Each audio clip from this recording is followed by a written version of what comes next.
What's up, everybody? This is the Pitside Podcast, episode 11. I'm here with Roger Craig. We've got a really great show for you here. We've got our newest broadcaster, Jake Fluman from Whiskey Oval TV. We're going to talk to him here in just a few minutes. And we also have one of the kind of voices of our league at this point, for our drivers at least, Andy Patton. So we'll talk to him towards the end of the show. Look forward to it. Welcome to the Pitside Podcast, where we discuss the latest news and developments in the G-Force Racing League, as well as other racing news inside and out of iRacing.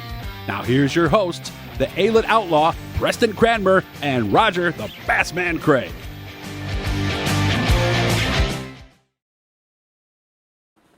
Yeah, so we're back here again. Fun weekend here. I think we're going to probably try to keep our episode as short as possible. We've got some good interviews coming up here. We got two great interviews, and Jake Fluman, who was just come on board, in the last month or so, and really upped his game, and a great interview with him, and a phenomenal interview with Andy Patton. So don't go away. Make sure you watch the end of this, because Andy's is great, and we had Andy on this week especially because Andy served, and the day we're taping this is Veterans Day or Remembrance Day in Canada, and we had him on as a tribute, and but it's a great interview, just a great guy, and so stick with us through this. Yeah, and I think after talking to Andy, I think we realized that Andy probably in a pinch could replace either one of us. And I talked to him briefly after we interviewed, and he said, I hate being on camera, and I'm somebody, which I don't know if anybody's going to believe this, because I do feel like these podcasts have gone very well, but I also am the same way. But there's just something kind of natural about the podcast, so it seemed to suit him pretty well. So it was a great interview. It went a little longer than most of them do, but that's just because we get on pretty well with Andy, and he's a pretty interesting guy. I think you guys. It was all interesting. So yeah, and as it's a good interview with Jake, and just give everybody a chance to get to know Jake Fluman, and maybe we should go there right now. Yep, sounds good.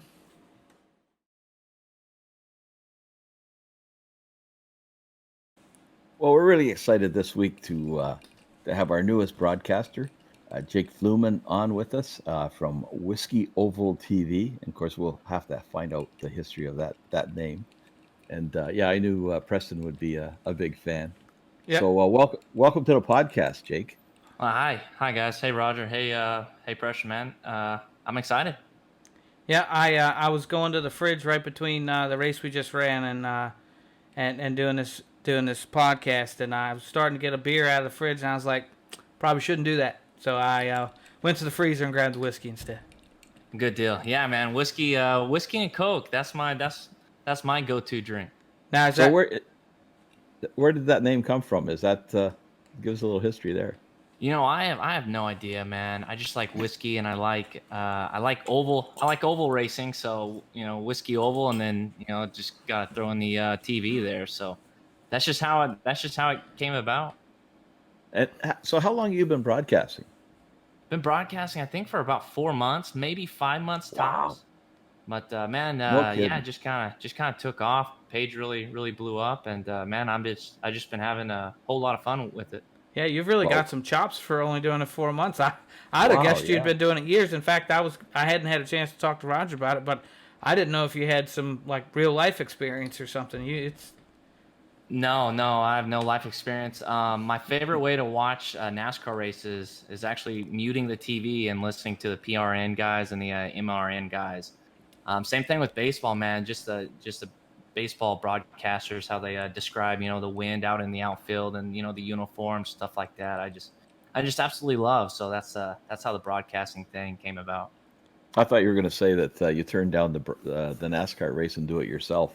Oh no, goodness no. No, that would just be weird, right? Yeah. Yeah, that would be very weird. So I have to agree with you though. I guess mostly for nostalgia, but I remember, riding to the dump on Sundays with Dad, listening to PRN on the radio, Right. And it's a different ball game.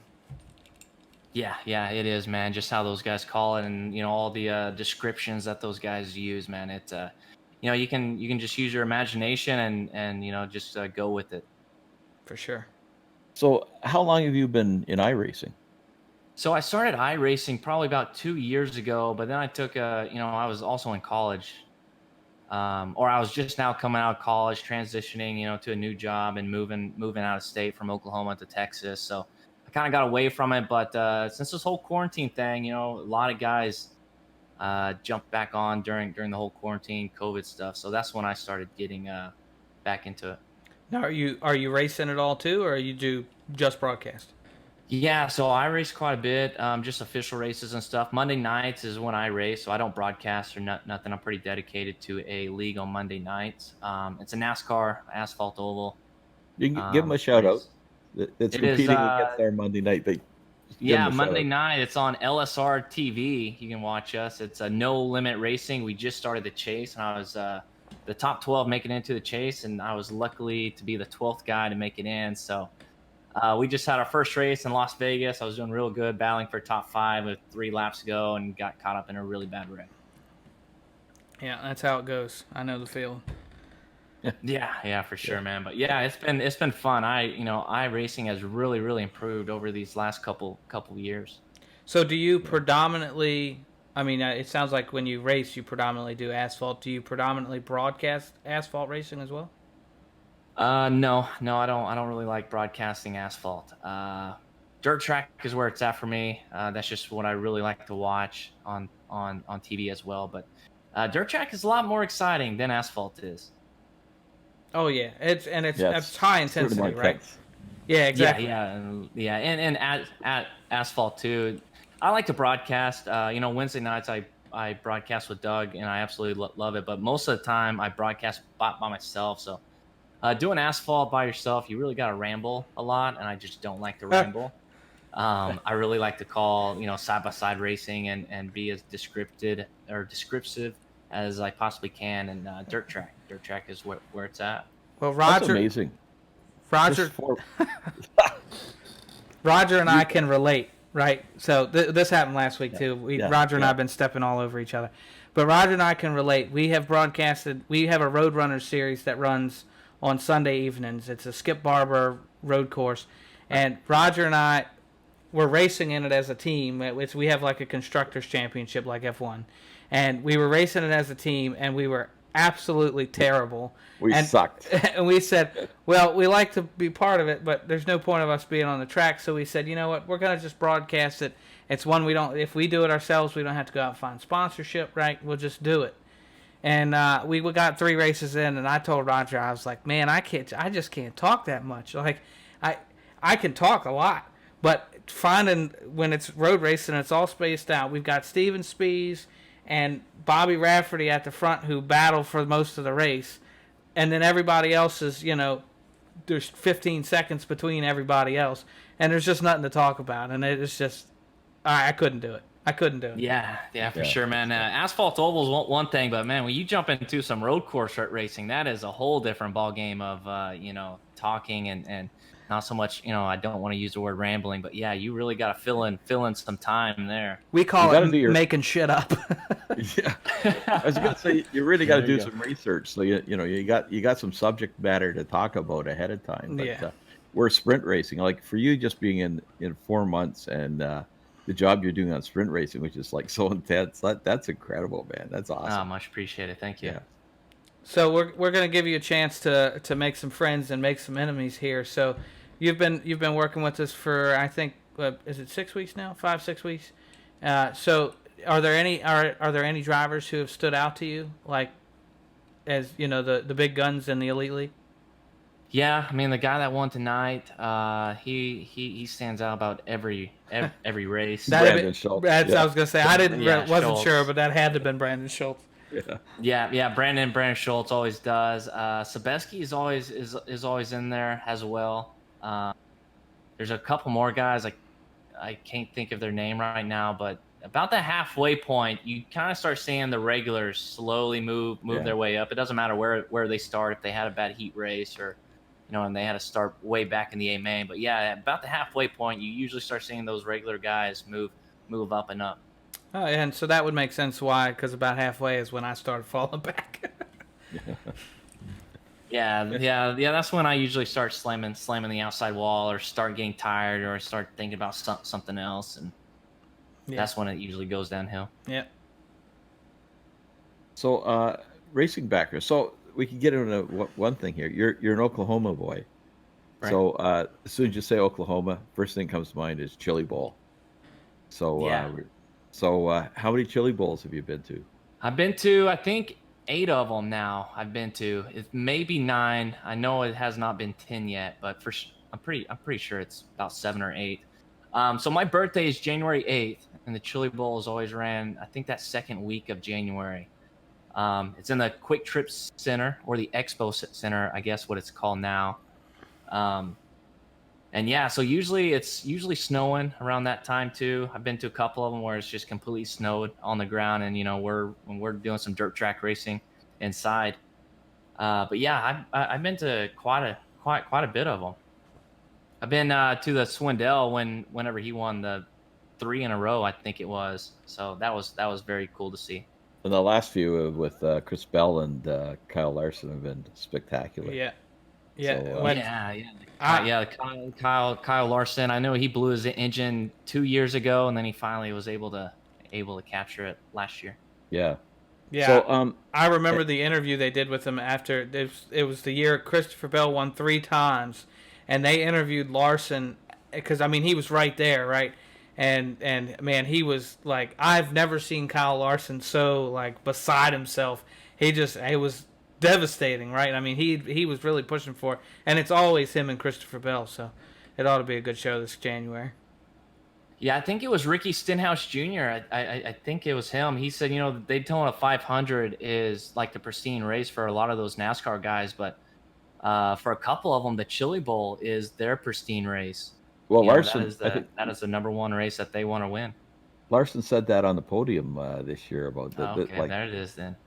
I don't think he said screw NASCAR, but he was kind of, this is before he was banned, but it was just like, sorry NASCAR, nothing compares to this, or something like that. Well, and we heard Justin, I don't know if you were there that night when we were down in Volusia, but Justin Haley won a late it was a UMP modified race down in Volusia during the Dirt Car Nationals, and he basically said, he's getting ready to run his first Xfinity race, at Daytona in a few days, and he said, I'd love to go win at Daytona, but I'm not sure it'd mean more than this. And those guys with dirt track roots, that's always those big races, man. That's where it's at.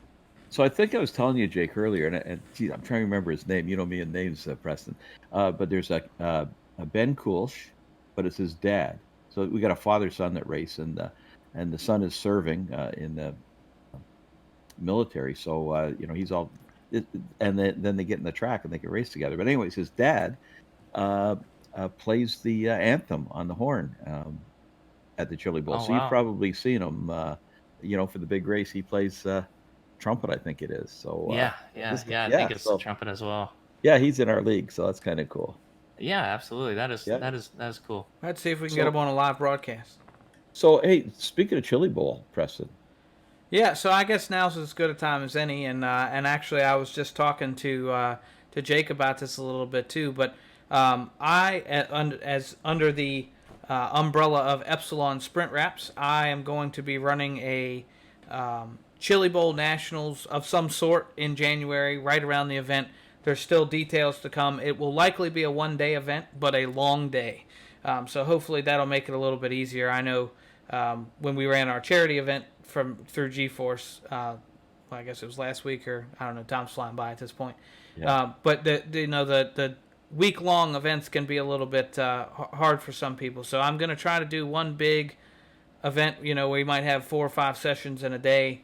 I'd like to do it the day of the Chili Bowl, but and maybe Jake can answer the question. I don't know what time the racing starts on that final Saturday, so I don't want to overlap that. My goal would be to have it done before that racing starts, and then everybody can go fix their chili and turn the Chili Bowl on the TV.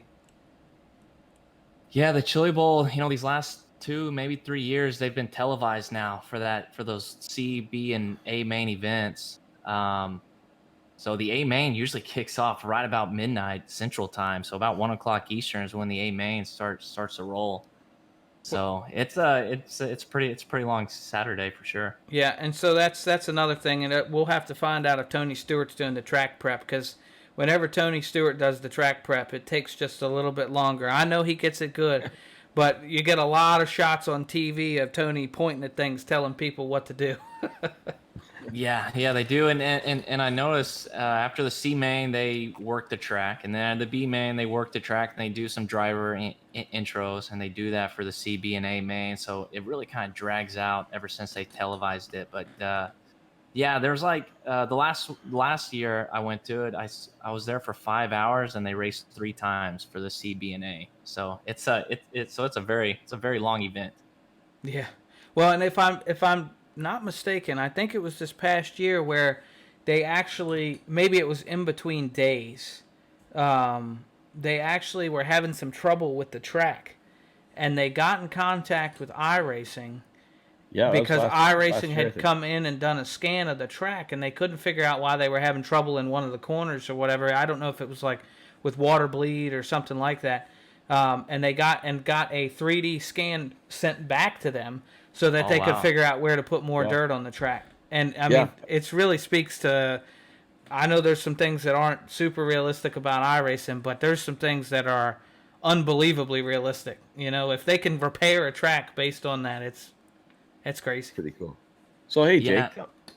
Jake, just change the subject here for a minute. So we had trouble getting you started with the broadcast for a very good reason. Do you want to tell us why there was a bit of a delay before you could come aboard with us? An event in your life. Yeah, so I had a little one. Me and my wife had our first child. She is about 2 months old now, so that put a little bit of a stop to the broadcasting, kind of slowed things down, but for a very good reason. And Absolutely. so, but yeah, man. But thanks for bringing that up. Well, Yeah, congratulations, man. we're very blessed. That's awesome.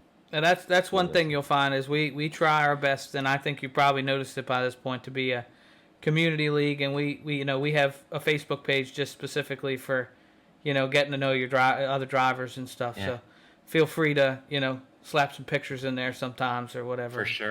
For sure. I was able to. Her name is her name is Bristol, so I was able to convince that name in there. So it is Bristol Lane. So, but yeah, we are extremely blessed. That's awesome. That's cool. Great name. Yeah, that's awesome. Absolutely. So, how many nights do you broadcast a week? So right now I'm doing 3 nights. I try to leave Thursday and Friday open just for special events. I know a lot of leagues do like, Knoxville National races and stuff like that on Thursdays and Fridays. So I leave Thursday and Fridays open, but Monday nights I race, Tuesday, Wednesday, and then Sunday night. Okay, so you can't come out and join us with the Skippy cars racing on a Sunday night because you're broadcasting. Yeah, sometimes right now I'm actually open on Sundays nights. I'm still trying to adjust to this new lifestyle that me and my wife are trying to get into. So Sunday nights are still open, but yeah, Tuesdays and Wednesdays right now. Well, I'm gonna tell you, Jake, I have an almost 2-year-old, and I'm still trying to adjust too. So things are always changing. So yeah, I mean, I don't know if you'll get back to doing Sundays or not, but it's a fun ride at least.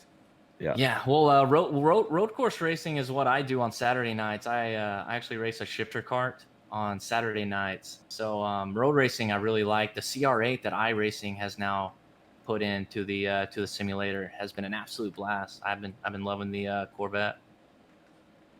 That's awesome. Yeah. So and so what in your non-virtual life, what do you do for a living? I'm a technician. It's instrumentation and electrical technician. So I do a bunch of instruments and I program a lot of stuff. So the easiest way to put it is I make that big red button make everything stop. So is that like anything goes PLCs and stuff? wrong. Or Yeah. oh, Yeah. very PLCs. cool, man. Alan Bradley, if anyone is familiar with those. Yeah, that's excellent. Hold on, I gotta find my phone so I can Google and keep up with you two. I don't know what y'all are talking about. You're a computer guy, for God's sakes. You're a computer. It's PLCs, man. What is a PLC? I don't know what a PLC is. Tell him, Jake. It's a programmable logic controller. It's basically a ginormous industrial size computer that you can program up to open and close things. And I don't do machine language, so I'm okay. I do more. Did you see that thing Malcolm's Mills just posted? As one of our big sponsors. He just he put a whole bunch of PLCs up in this. It's 160 feet up in the air. I don't know. He had a picture of it. That it's just it's pretty crazy to be doing stuff up that high. But yeah, that's nuts. Yeah, no, I'll have to go check out that post. No. Yeah, that's cool. That's a great career, and it's not going away anytime soon either. That career, so that's great. Yeah, so for sure. So I don't know if we want to keep going or we want to let Jake get back. It's like we've got John Shorty, who was in the race tonight. He just got a new one too. It's about the same age, I think, maybe a month older. So his life has been adjusted, and he doesn't quite get on the track as much as he used to. But all for a good reason. It's our motto in our league is family first. So it's all cool. So that's great. Yep. Very cool. Yeah. Ever since I joined G-Force Racing League with you guys and broadcasting with Doug, man, it's been an absolute blast. Well, we've really been happy to have you, man, because it's high quality, and you guys got it all covered, and you'd think you'd been working together for years. Yep.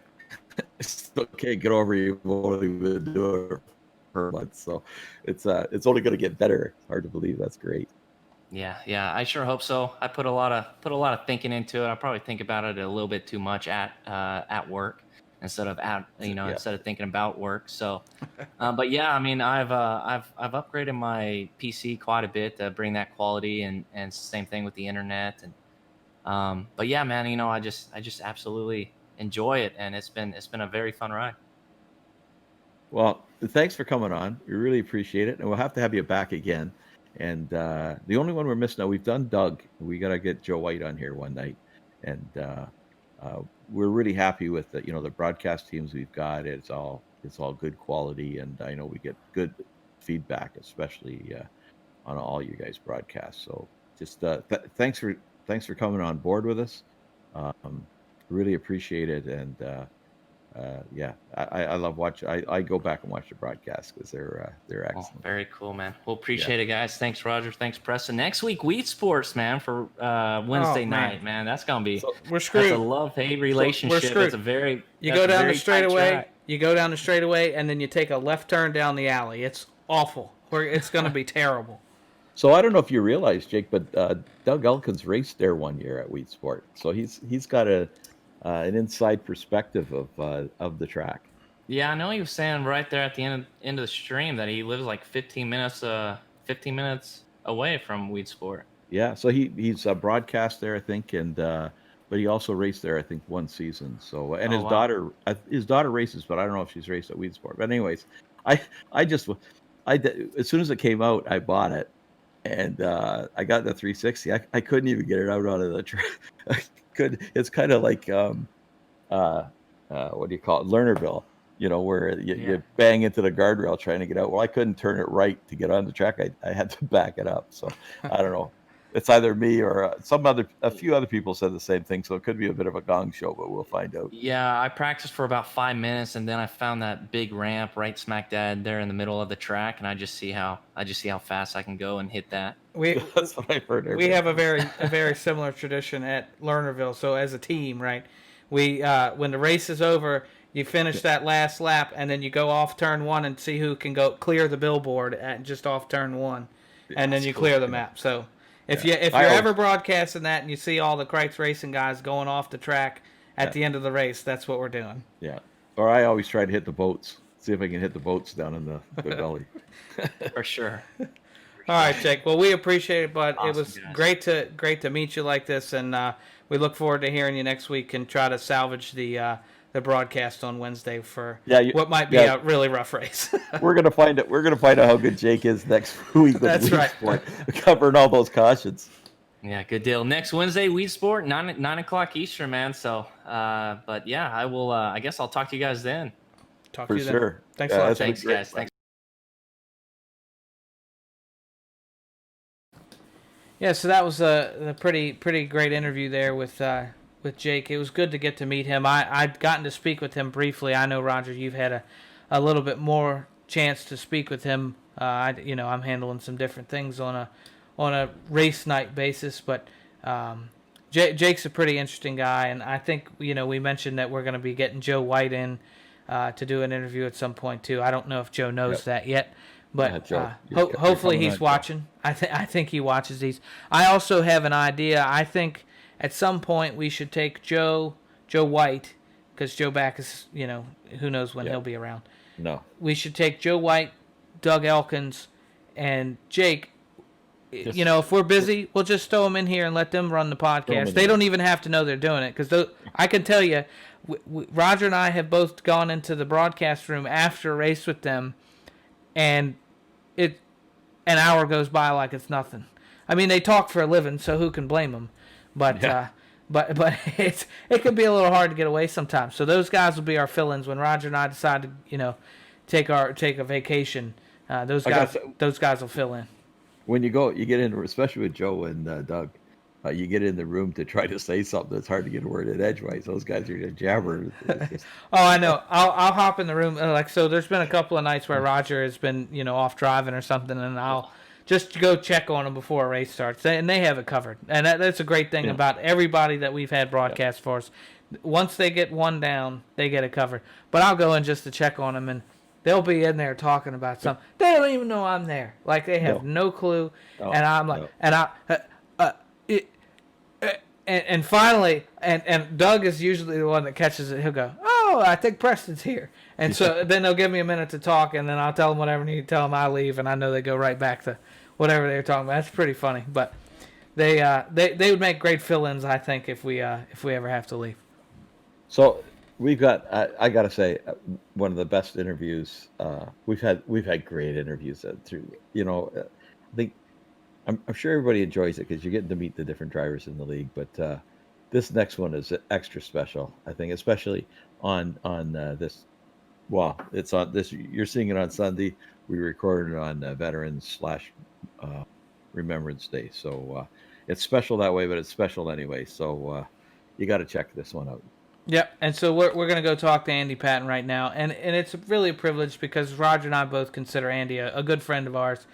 And so it's nice to get to spend some time with them, and I think everybody's going to really enjoy it. So we'll jump over there right now.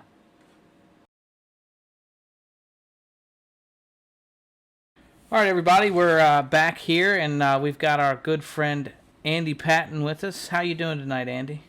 I'm doing pretty good. Some really good racing in the Elite Series tonight, huh? Yep. I think we've had a lot of good racing lately. Tonight didn't go as well for me as I had hoped. I kind of blew it, but overall it was really good. Roger and I were talking about that, in the break. Yeah. And I think we had maybe 3 cautions and a real long green flag stretch in the middle. So it was fun time. You hate to lose some spots, but it's good racing nonetheless. So we should point out that Andy is the admin for that series. So. It's that calming voice, I think, brings all those green flag laps out, There you go. I enjoy watching them guys race. It's like, for me, that's like being at the races sometimes, watching some of them guys wheel them cars around there. You guys, it's crazy. Well, I don't know how you do it. Got to be, I don't know how they do it. Guys like Schultz put it on the wall and just keep it there and just run away from everybody. I'm like, how in the hell are you doing that, Yeah, I know. It's pretty fun to watch. It's pretty annoying to race against, though. Yeah, about it. I hear you. Yeah, so we are also filming this on Wednesday, November 11th, which in the United States is Veterans Day. In Canada is Remembrance Day. And that was one of the reasons we've been talking to Andy for a while about getting him on the podcast, but it just seemed to make good sense because Andy did serve in the armed forces. So, Andy, if you want to kind of share just a few minutes about that. Yeah, I mean, I was U.S. Air Force from 1981 to 1992. I got out right after we got back from Desert Storm. Um, it was fun. I had a really good time. I spent a lot of years in Germany, 6.5 years in Germany. I was a crew chief on F4s, F-15s, F-16 fighter jets, and it was just never a dull moment with any of that stuff, you know. And, you know, it culminated with Desert Storm, and when we came back from that, things had just changed. You know what I mean? They just weren't the same. You know, it's hard to just go over there and let it all hang out like we did, and then come back and have to be just back to being normal. It wasn't the same. You know what I mean? You can't be the same after you do something like that. You know, so. You know, and then I had some issues with some health issues, you know, whether it was anthrax or whatever, something that they gave us over there, or something we got exposed to. I got pretty sick from it. So, you know, I really didn't want to get out, but at the same time I did, and I kind of needed to. But I'll tell you what, I miss it to this day. It's been 30 years, you know. Almost 30 years since I got out, and I still miss working on those jets and hearing that noise. I mean, I had my engine run license where, you know, you could actually start them up and run the jet engines and everything. And oh my God, it was a ton of fun. Yeah. I had a blast. Yeah, I think you told me one time you went up in, I don't, was it, which Both one? the F-15 and F-16. F-15? Yeah. Wow. The F-16, I have somewhere around here, I have a patch of doing a 9G turn. It's 9Gs. You can't imagine what that feels like, because I mean, you know, just pulling 3 or 4 Gs is something, but when you know, because what they do is they go really fast, they kind of dive, so you get a lot of speed, and then he just hits it and freaking just turns it as hard as he can, and everything goes like this, you know. All of a sudden it starts turning red, and then it starts turning black, and then you get to right there, and just about there for me, he unloaded, you know, because you would pass out. Right. You know, and the jet because you can do that kind of G forces and everything. The jet has a sensor in it that won't allow you to over G yourself. The pilot, he can't over G himself. So as soon as he gets to a certain point, you know, where if he passes out, the jet will automatically straighten itself out, so he could come back. And it's an amazing stuff. Man. But yeah, we did all kinds of stuff. The max climb and upside down. Yeah. And dog fighting with F4s, and it was fun. Now, if you keep going, we're going to end up having to change our podcast weekly, because this is maybe a little bit more interesting than we've ever been. But oddly enough, and so I like to tell this story because Roger and I, we've told the story on the podcast about how we found out we were in Volusia at the same time at the Dirt Car Nationals. I bought that shirt. You were there when I bought the shirt. I should have never met each other. Yeah, I haven't had, and it was just this crazy story. Well, so. When we were forming, and the team was already somewhat formed, Coast to Coast Racing, we approached Andy and asked if he'd like to join the team too. We have a good time palling around, and that's Coast to Coast. That's what it's always been about. We're as much, you know, buddies as we are, you know, drivers, right? So we asked Andy to join the team, and he'd been on the team for a couple of weeks, and we were just getting to know him. And he mentioned that, you know, he served in the Air Force, and then I don't even think it was the same day we talked about how he'd been at Desert Storm, and then that he'd been a crew chief on F-16s. And I was like, well, that's kind of crazy, because my uncle, they called him Digger, his name's Chuck Davis, was an F-16 pilot in Desert Storm. So we found out that, obviously I don't know, you know, the exact logistics of it all, but they really served together over there and were probably, you know, in contact, which it's just, I've never met Andy before, ever, and it's just a small world, and it blows my mind. It makes me think I live in the Matrix, quite frankly, but I don't know. Your uncle was a colonel, right? Yes, he retired as a lieutenant colonel. I don't know what his rank was while he was in Desert Storm. He was actually my squadron. See, it's separate because I was in the maintenance side of it, but overall it was a 69 TAC fighter squadron. He was the commander of the whole squadron during Desert Storm. Yeah. I actually went to after we got back, we got invited to go to General Electric, who makes the jet engines for them, and he was one of the ones that, you know, he had all the stories about like the first night of Desert Storm and all that stuff, and it was just amazing what some of the stuff they did. There were so many airplanes up there that their biggest concern was whether they were going to hit each other, because they don't have the lights on, so they can't really. Right. The only way you can tell is by radar, and there were so many airplanes that the radar was just one big glob. They couldn't pick out the other airplanes. So he made a decision to tell everybody in all the flights to just turn on your lights. Stay where you're at, turn on your lights until you can see. And it's amazing. Nobody hit each other, I mean, that first night there must have been, I don't even know, 400 or 500 airplanes in the air all at the same time, all heading to Iraq, Yeah. Crazy. I remember watching a video. I was a kid. It was a VHS tape. I know it was of him. I believe it was during Desert Storm, where it was like like a tape from his cockpit, and taking out some targets and stuff. And I mean, it's like what you see on TV. It really is like a video game. Yeah, exactly. And that's what they called it, because CNN every night on CNN was the smart bombs, because that was when they first started using them, the pinpoint bombing. And it was like a video game to people watching it on TV. They didn't realize that for every bomb you dropped, there was people getting, people dying from it, you know. But it was pretty cool. It's wild. And I mean, it's still futuristic to this day too. That's what blows me away.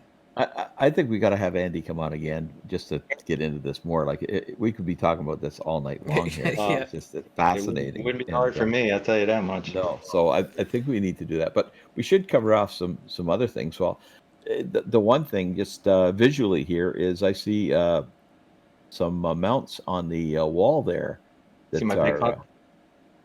well, but I'm curious because you've missed a lot of racing in the last few weeks, and I don't think there's any meat in the freezer to show for it. No, there's not. The son of a... I'll tell you what, it's brutal. In Northeast PA right now, man, I'll tell you what, I have put in so much time. I'm going to go out again tomorrow morning, but, man, Buddy, it's been really rough. They're all nocturnal still, and the rut hasn't started yet, not around here anyway. So, but it should start this week, so, when I drive to Florida, I've seen more dead deer on the side of the road in Pennsylvania than anywhere. They are. My wife on the way to work every day, she sees them all the time. She sees all the ones. They didn't hit at night, because that's when they're moving during. I mean, I see them. I go out like fox hunting at night and stuff, and you go out in the woods, and there's the freaking bucks all over the place. The deer are everywhere. As soon as it gets daylight, you don't see any of them again. Okay, so I'm not a hunter, but I got nothing against it. But so how many points is that or whatever? Because I'm not that is 11. That one's 11. That one is a big 8, and the two in the middle are both 9-pointers. So one's from last year. That one was from 2 years ago with a rifle. Oh, okay, so they're fairly recent. It's not like they're 30 years old and collecting dust. You actually have one up there. I didn't actually start. When I was in the military, I didn't hunt at all. I hunted when I was a kid, and then the whole time I was in the military, I didn't hunt. And then it was a few years after that I didn't hunt. But these are the first ones I've ever had mounted. Those two. I have actually I have one from last year that's that's at the taxidermist now. It's another 8-pointer like that one. But that deer right there, I don't think I'll ever shoot another one like that. So I'm going to interrupt just slightly because I want to I'm not a hunter either, but I live in the sticks, so everybody hunts here. Roger, do you know how the points are calculated? Do you know what it's? I think, is it not how many tips on the Yeah, antlers? exactly. Yeah, exactly. Each one has to be at least an inch. Right. If it has to be, that would be a 12-pointer, except right in the middle. I don't know if you can see that. Right in the middle, the one brow tine, he was fighting. And he broke it off. So he would be a 12-pointer if it wasn't for that. And the other big thing is the spread, right? So between the two farthest points, you want the biggest spread you can get to. Yeah, the one thing they do, like for state records for Boone and Crockett and all that stuff, is they actually measure everything. And it goes by the mass, how thick the tines are. you know, and then the total length. They measure everything. There's like a science to it. No, nobody's got time for that. Yeah, I have no idea how they do it. It's more complicated than fishing, man. I'll tell you. So that one they said was 160, 163, which, you know, there's been deer around here shot that are over 200. So I haven't been 163 for years. Yeah. I haven't been 200 for years. I haven't been 160 for years. So okay, let's talk about, you know, iRacing, just to throw something out here. So is that what we're here for? Wow, iRacing, what the hell's that? When did you get started in iRacing? I actually started about 3 months before the dirt tracks came out. So I think I started in February of 2017, and the dirt tracks actually came out in June of that year. So it's a little more than 3 months. So I've been on these dirt tracks since the very beginning, you know. Yeah. So I got in when the dirt came out. I heard about dirt coming and got in just about that time. But what I remember is being in the official races and always seeing this Andy Patton name in there. And you were like comfort food, because I always knew, okay, there's one guy in here that's going to race clean and race good. So it was, you know, it was, and then when you joined the league, it was awesome. I thought, okay, this guy, he's cool. So that's been great. I used to have I had my days back, but it seems like, I don't know what it is, but either the competition has gotten 100 times better. You know, I used to be able to win all the time in officials, you know, and these days, forget it, man. I mean, it's tough to run even in the top 5 in any of these, you know. Well, you're probably getting the higher splits too, right? Well, yeah, I don't get how that works either, because my I rating isn't that high, you know. But I guess because I have an A license, it automatically puts me in the freaking higher split every damn time. You know, well, it could also be an age thing, buddy. You know. Yeah, it could be. That's what I marked. I got to race against all these damn kids. Yeah. I could have been up there with Brandon Schultz and stuff, but I've just aged out. Yeah, that's my story. Personally, I choose not to. You know, I mean, I don't really want to. You know, there's guys out there like Corey Wetzel and the Simmelmans and them guys. You know, I could be there if I wanted to. You know, run with them guys, but I choose not to. I'd rather have more fun and stay in the back of the pack and see if I can get somebody to run me over and put me in the wall. You know, shit like that. It's just a lot of fun that was your Monday night for sure. Oh, we had this awesome setup, and poor Andy never got a chance to try it because he got run over.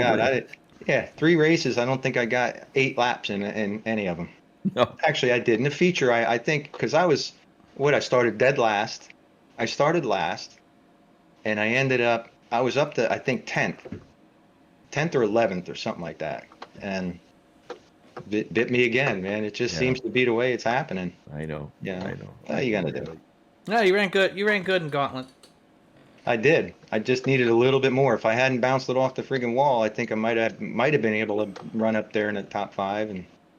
But you know, it's nice to have a good run like that. Yeah. And be able to finish it. You know what I mean? If you can finish in the top 10 with this quality of guys that are racing, that's saying something, you know. Yeah, where do you and speak? So the Gauntlet, you finished, was it 8th or 8th? Yeah, 8th. Yeah. So and I think so it was that was a real good run, run. So it wasn't bad. It's you got them in you, buddy. It's just avoiding the carnage. Well, I'm gonna pad my lead tomorrow in the 305s. Those are my favorites. They're just my favorites to run. I don't know what it is about them. You know, I guess there's more technique involved in driving those little cars with less horsepower, you know, to get them around there fast. But I just have a ton of fun with them. I'm hoping to be home tomorrow to give you a run for that. So all right, we'll see. Come on. Bring it on. So is that my favorite track too at the Grove? Good luck. Yeah, that's well, I would have told you before yesterday or Monday that was one of my least favorite tracks, but then I ran so good Monday, it's my favorite track now. And next time we go back, it'll probably be my least favorite again. But you know, that's how that works. Yeah, it's funny. That's the way that Lernersville was for me. I couldn't, when it first came out. But I can probably say that about just about every track. You know, right? You know. because there's such a learning curve with some of them. But Lernersville, there's a real learning curve. You go over the top so easy at that, and you can't be fast unless you learn how to run the top. Right. You know. Yeah. Yep. So, Yeah. Well, that's one of those tracks I mean, that'll make you a better driver by the end of it, right? Because if you make a mistake, you pay the price. The other tracks you can bounce it off the wall a little bit here and there, and sometimes get away with it. And so I think if you get a guy out there that starts running Lernerville compared to somebody that starts running Lanier, which is a garbage track, the Lernerville guy by the end of it is going to be the one that wins almost every race between the two of them. Oh yeah, because he can rip the top. Right. You know, exactly you got to be able to rip the top without touching the wall, because there ain't no wall to, you know. There ain't no Right. wall. No. I watched. I raced against in a race with Berger. I didn't race against him. I didn't catch up to him, but I watched Bergeron do that. Come off of turn 2, went up over the berm. I don't think he ever lifted off the gas. He went up off the track, stayed on that thing, came back into turn 3 and shot down across turn 4 and never missed a beat. Didn't lose the lead. I mean, he was completely out of the ballpark and came right back on the track. And you know, I'm like, dude, how do you do that? You know, he I don't think he ever even let off the gas. No, you know, yeah, there's just some of these guys got so much man. talent. It's amazing. Oh, You know. yeah. So, Yeah. not only is Andy a great teammate, but he's been doing a ton of stuff for the league. Like I said, he admins a bunch of races, and seriously, it's that calming voice, the casual voice. I forget what the one race. The one race it was about last week sometime. I forget what you said. It just cracked everybody up, but it just chilled everybody out. I can tell you exactly what it was. I don't remember who it was, but it might have been Sebeski, but I'm not sure. It was during the charity event, and he apologized to he said, "Oh, sorry." He got into somebody. He goes, "Sorry, so and so," and it ended up not being that person. And he realized that he goes, "Oh, sorry, so and so," which was also the wrong guy. And he finally apologized to, I don't remember, maybe it was Clevenger or somebody. He goes, "Sorry, man," or "Sorry, Clevenger," and Andy goes, "Damn, dude, how many guys did you hit?" And everybody keyed up their mic just to laugh over the mic. I mean, it was perfectly timed, and it really did, because that could have been a very tense moment, right? Yeah. Because when guys are starting to get together, tensions go up, and it really just kind of cooled the room down, and it settled the race out, and it was one of the best races of the charity event. And so, I mean, it makes a difference. It really does. Some of the guys though, like Chris, I've raced with him almost since the beginning, you know, years ago, and you got to know who they are, and he's definitely one of the cleanest drivers you'll ever run across. Right. You know, so for him to do it, I just was going to joke with him one way or the other, but as soon as he did it the first time, I said, "That ain't who you hit." And then he did it 2 more times. I said, "Dude, what are you doing?" I said, "Come on." I had to bust his balls. Hilarious. It was absolutely hilarious. So the other huge thing that Andy's been doing for the league is we're looking at it right over your shoulder there, A&J Custom Trophies, and that's one of the latest, greatest. Your work just keeps getting better. You were showing us a couple earlier. Show us that one you did for that other league that John Hines in. Not that one, yeah, the other one, yeah. This is just one of the ones I did for what was it, Bootleg Racing League? Yeah. Is that right? Yeah. They do a what's it called, Moonshine Challenge event, and I actually watched a little bit of it. You know, it's Grand National cars, and this guy right here, this J.R. Shepard, he's something else. He's quite a driver. He came from the back in that race and just passed everybody, and he you know. Now, has he seen this trophy before, or is this the No, I don't think he's seen it. Lowell, who runs the league, is the one I've been talking to about it, and I just sent it to him today. It's just finished. I just finished it today, and I'm getting ready to mail it to him. Should be able to mail it to him tomorrow. So, yeah, no, he hasn't seen it yet. He doesn't. I don't even know if he knows he's getting it. So. No, that's cool. This isn't until Sunday, so hopefully he'll. It's not like the stuff you sent up to Canada that took 6 months, but anyways, he's not bitter or anything. No, we could get on a sidetrack of that. Talk about all the places those things went to, but the other one, you've really upped your game here with this new trophy. Yeah, These are just awesome. These things have they actually came out really good. You know, sprint cars. I mean, I did a sprint car. I've done a late model, and you know, you can do it from a picture, and that's what this was. This was just a picture that I was using for the league trophies. Yeah. And I took that picture and I you know, cut it down and cut it out to size and used the laser engraver to actually cut it out, and they really come out nice. Yeah. Oh. And I can put whatever anybody wants on it, you know. Yeah. Which is that's a nice thing about that laser. I'm really glad I bought that thing, because it's something new all the time. I mean, if you can think of it, I can probably make it. I was just going to say that, you know, that people out there should realize that, yeah, if you can think of it, you could make it for them. And, you know, Christmas is coming, and the nice, unique gift ideas for sure, you know, something that people wouldn't have. So I'm really, you know, you guys won't make me a participation trophy. So I think I may have to order one of those special just for myself. Yeah. And it won't say participation. It'll just be my own. Yeah, thing. So it's you know, spectacular. They are. It's just something I really enjoy doing too. You know, it's funny to sit there and to design it on a computer screen and then put it in the machine and watch the machine, especially laser. I mean, I have a CNC machine too, and it does a nice job. But when you watch the laser, you're looking at it, and it doesn't do it like in order. It's all over the place. It's up here, down here, and you look at it like, well, what the hell? And then to watch it all come together, and then in the end, it ends up looking like that. It's like, holy shit, look at that. It's pretty cool to do. You got to throw like a time-lapse camera, like a GoPro or something on that thing, and capture a video of that. That'd be really cool. Yeah, that'd be cool. I have a camera on it that I just got for it, because you can actually, I'm not sure exactly how it works. A lot of this stuff is real new. But you can actually use that camera, take a picture of something, put the picture in there, and the camera will actually load it into the software and cut it for you. So I'm not sure exactly how it works yet, so I got to play with it. But between you and Tom Taylor, Taylor and his 3D printing, I mean, this is all spectacular stuff. Well, I'll tell you something. That's my next thing, I think, is that the 3D printing, because you can make anything. You can make parts to build something else. Yeah. You know? Yeah. I mean, there's guys that use 3D printers to make 3D printers. You know. Yeah. And that's where. Yeah. That's what I want to do, because I want to be able to, like with my my CNC machine, I want to be able to rebuild that and make my own parts for it and build it my way and all that crap. So.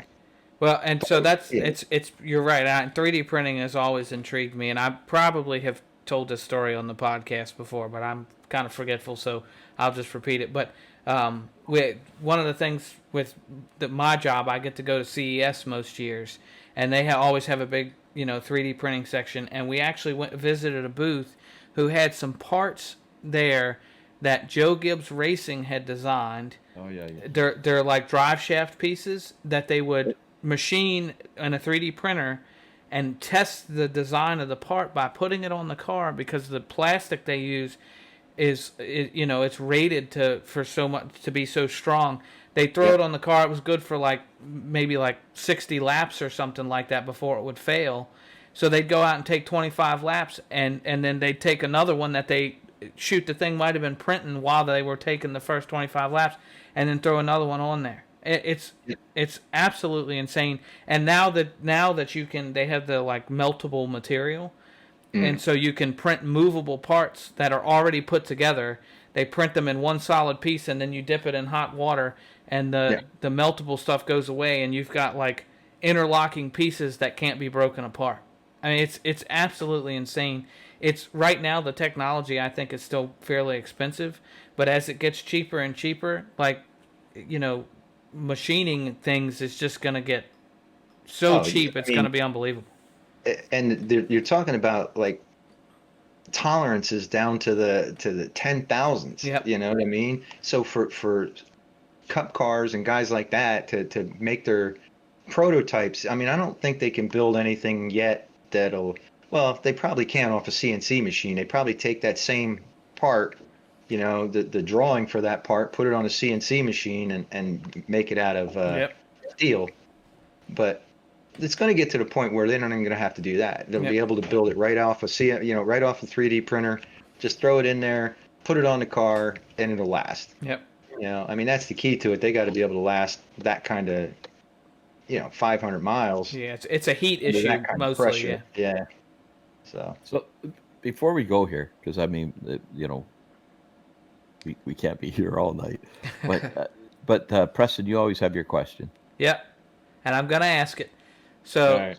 Who, and it doesn't matter what division we're talking about. You get to pick, but who would you say is your biggest rival in the G-Force Racing Leagues? Oh man. We're trying to create some narrative here, so if you got to make somebody mad, go for it.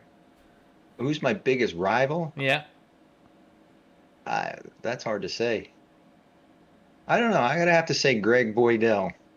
I raced with him a lot. We seem to have the same talent levels. He's fast and I always seem to be right around him in points. And I always seem to be right around him on the track. And so that's probably who I would say. Yeah, and it's fun to race against. Those are the same reasons when I answered that mine was Terry.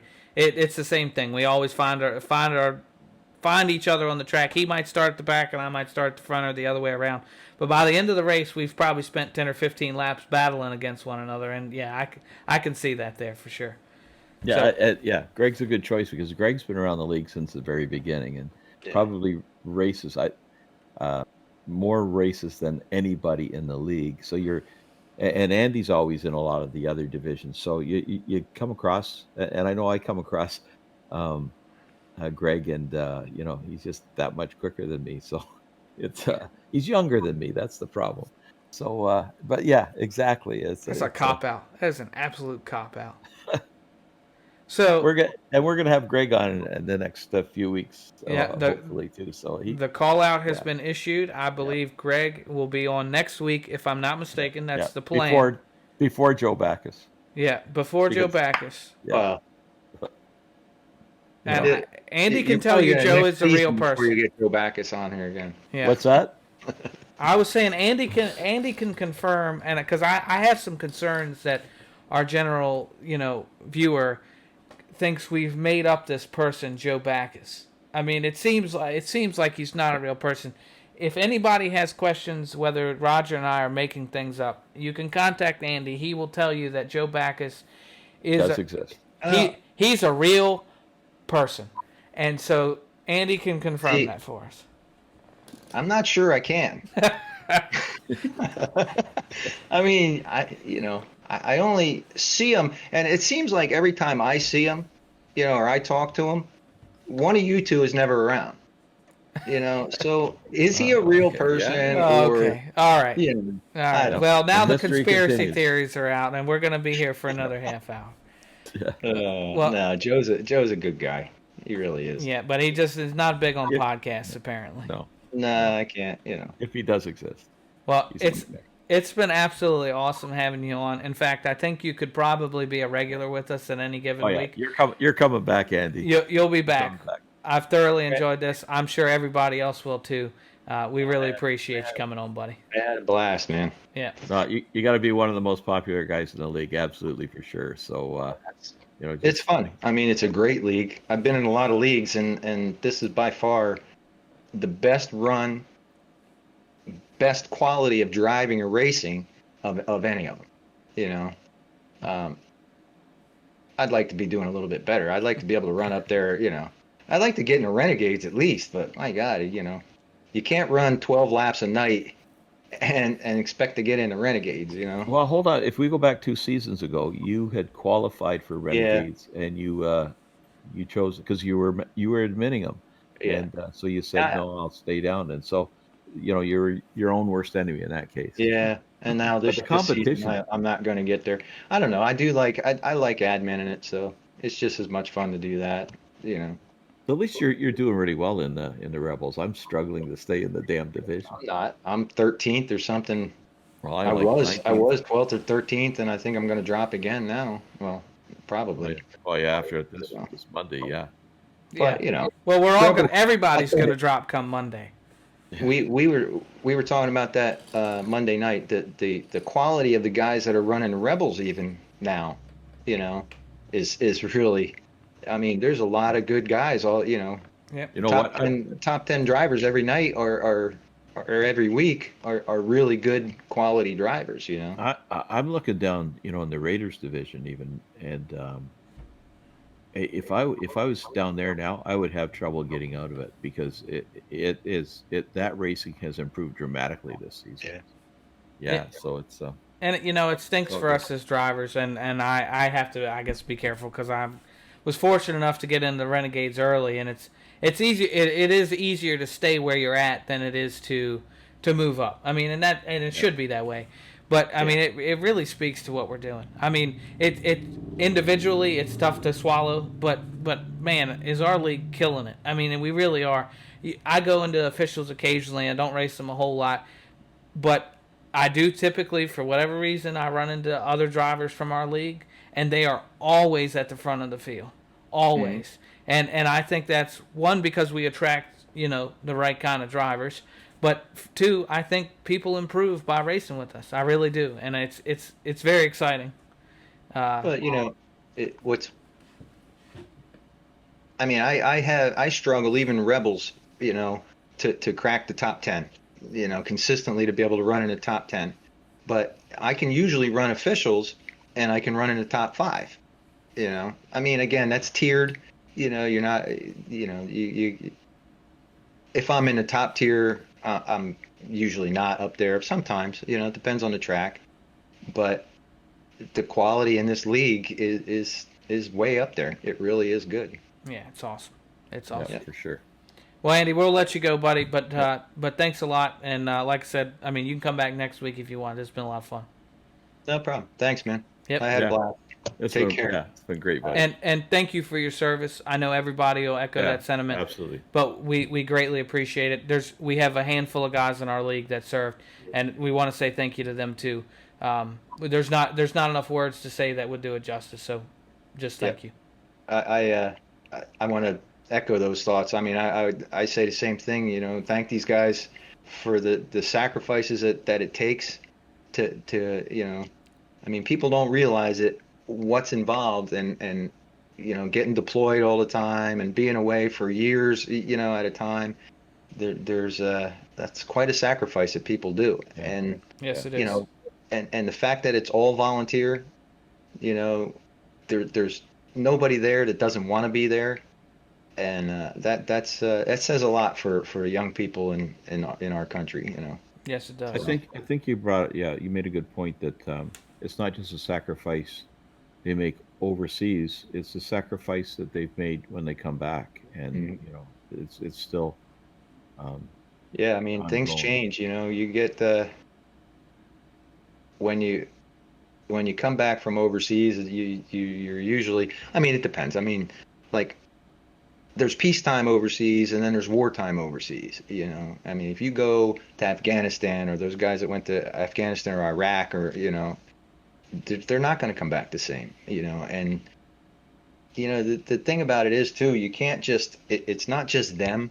It's their families got to, that sacrifice too. And they kind of get left out a lot of times, but families probably sacrifice more, because if you're in the military, you train for it, and you're going to do your job, and you know what your job is, and you're there in the moment, and whatever happens, happens. But for the families that are home that spend 24 hours a day wondering, am I going to get this phone call? What's going to happen, And it's tough on them. I would say that it's well, I know for a fact that it's tougher. It's tougher to be home than it is to be in the military doing it. Yeah. So. Just can't thank you enough, buddy. And we're really glad that you came on. Thanks for having me on. Episode. And you're doing a hell of a job too, by the way. You know that, right?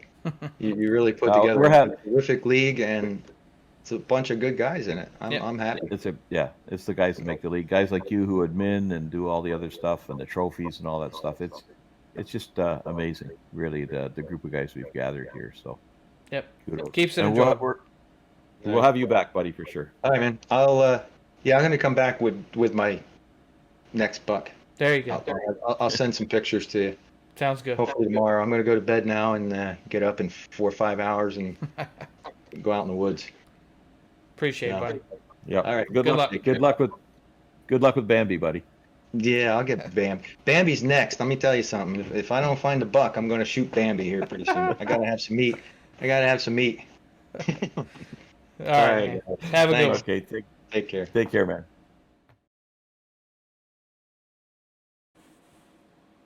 So, I told you that was going to be a great interview. That was it was just awesome. I think everybody will agree with that. And we've had 2 great interviews tonight, and people don't have to listen to you and me too much tonight. So we were giving everybody a break. Yeah, I think that's probably a nice reprieve, at least for this week. For them, yeah. Yeah, right. You and I just want to keep talking, but we should stop because we've had such good dialogue already. Why ruin it?